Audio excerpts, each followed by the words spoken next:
the faint young sun paradox.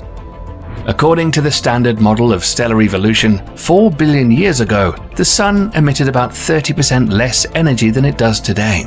With less energy reaching the planet, astronomers say that the Earth should have been frozen solid during these early times. But some scientists think this isn't what happened. According to the climate models of the Earth, during the Archean Eon, 4,000 to 2,500 million years ago, the climate was about as warm and humid as it is now. There was no ice at the poles. Single-celled prokaryotes floating in bodies of water produced oxygen, which would later ensure the evolution of all life on the planet. Obviously, both of these scenarios contradict each other. Scientists say the planet stayed warm during this era, but how did it manage to do so? The heat could have come from the Earth's crust, which was still cooling after the planet was formed and gravitationally compressed. It's also likely that the heat was retained after a collision with a protoplanet, presumably the size of Mars. As a result, the Moon was created. Early tides between the Earth and Moon were very powerful. Because of this, the Moon became tidally locked in just 100 million years of its formation. Tidal heating could have raised the surface temperature of the early Earth and triggered volcanoes around the planet. Emissions of gases into the atmosphere as a result of such events created a powerful greenhouse effect. Most likely, carbon dioxide and methane were the main contributors. In addition, there were almost no clouds in the Archean sky. They usually form when sunlight evaporates water, but there was very little light and thus very few clouds. But the rare clouds reflected a minimum of the star's radiation into space. Enormous amounts of methane could have covered the sky with a thin photochemical haze, dyeing the clouds pink. This stunning show lasted until about the end of the Archean Eon. Then, because of the increasing concentration of oxygen in the atmosphere, methane oxidized, and the clouds took on their familiar snow-white appearance. You've heard a lot of strange things happening in the universe, but strange things are also happening around our Milky Way galaxy. In the 21st century, we place heavy value in the material. Cell phones, televisions, video games, and fancy cars, mostly expensive items. Whereas the things we cannot live without, food, water, and oxygen, are for the most part very cheap. The paradox of value states that while a commodity like water is essential to our survival, diamonds are more expensive. Scottish economist Adam Smith has tried to explain this contradiction in his book Wealth of Nations. He says there are two meanings to the word value: value of use and value in exchange. Items that have the highest value in use, like water, have very little value in exchange. On the other hand, items that have high value in exchange are low in value of use, like diamonds. Smith also believes that the trouble it takes to acquire something is directly related to its value. Then there's the explanation of diminishing marginal utility. Imagine a farmer who has 5 bags of grain. The first bag is used to make bread to eat so he can survive. The second bag makes more bread so he can maintain his health. The third bag is used to feed the animals on the farm. The fourth is to make whiskey, and the fifth is to feed pigeons. The value of the last bag is lower than that of the first bag, which is worth his survival. The more bags he has, the less value it appears to have. To go back to our original paradox of diamonds and water, the more water we consume, the less we place value in its consumption. But in the case of being stranded in the desert, would you trade a diamond for a glass of water? That answer just may be yes. So tough? Was it like, was it tough to feel like affection from her? Because sometimes, like, my mom's a hard worker, right? My mom delivered, she's a delivery woman, she delivered newspapers when I was a kid. She delivers magazines now.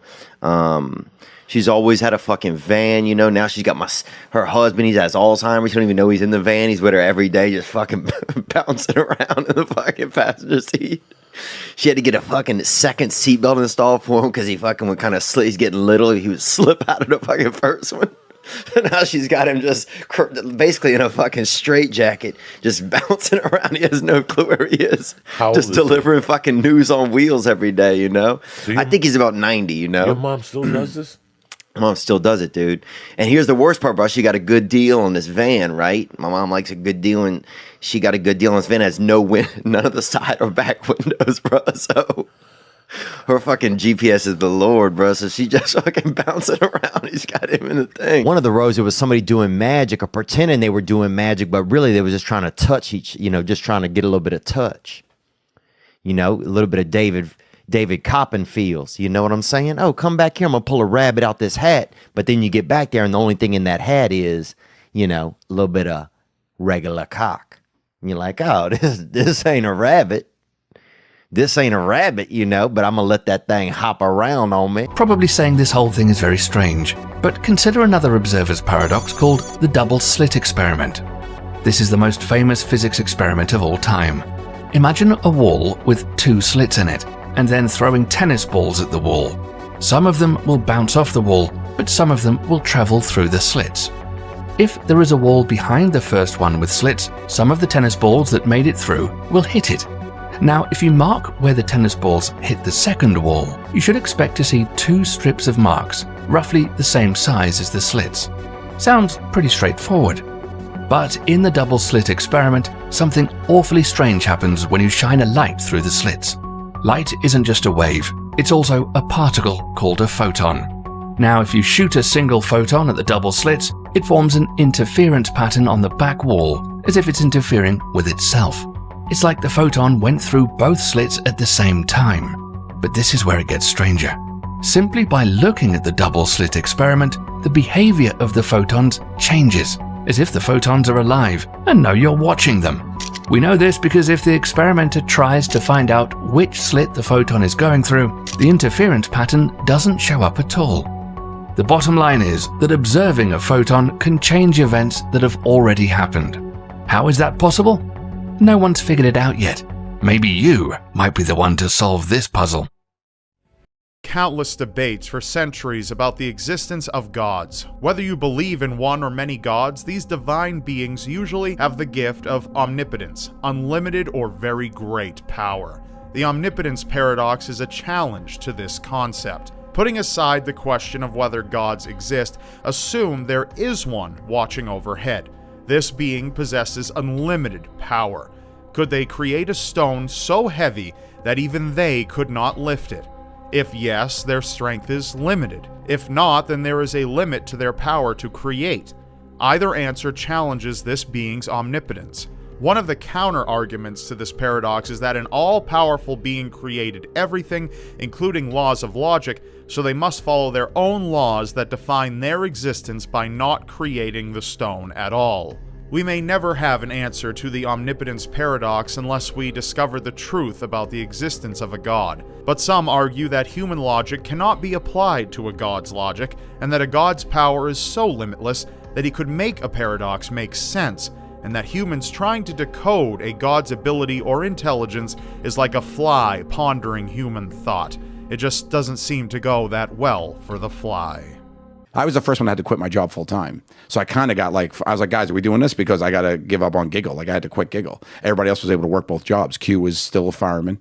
Sal still owned it was still bartender and he owned that music venue. Look, still a fireman is a unique term as well. I'm not saying, I love firemen, right? Yeah. Especially if there's a fire going on. The number one person you want to see. Yeah. But there's not a fire, dude. They're basically people that are training for the hot dog eating contest. That's exactly right. Okay. Yeah. But good people at heart. Playing softball. That's what they're doing. Professional softball That's what players. they're doing. Well, what are you going to be? You're Bobby Lee, man. You're not going to be somebody else. Yeah, I kind of want to be Bruce Lee or some like guy like that. No, dude, you're way more. Bruce Lee fought. You're like not a fighter. You're true. But I could fight. Dude, you are. I could fight. Yeah. Who's that? Here's a guy right here, a little white kid that'll fight you, dude. Hey, Bobby. I've seen Theo's been doing BJJ lately. What are the chances that you join in whenever you're allowed out the house again? And how long do you think it's going to be until you do comedy? He said, you can fight. Can you fight? I didn't understand what he was saying, though. He has... This is what I heard. I wonder why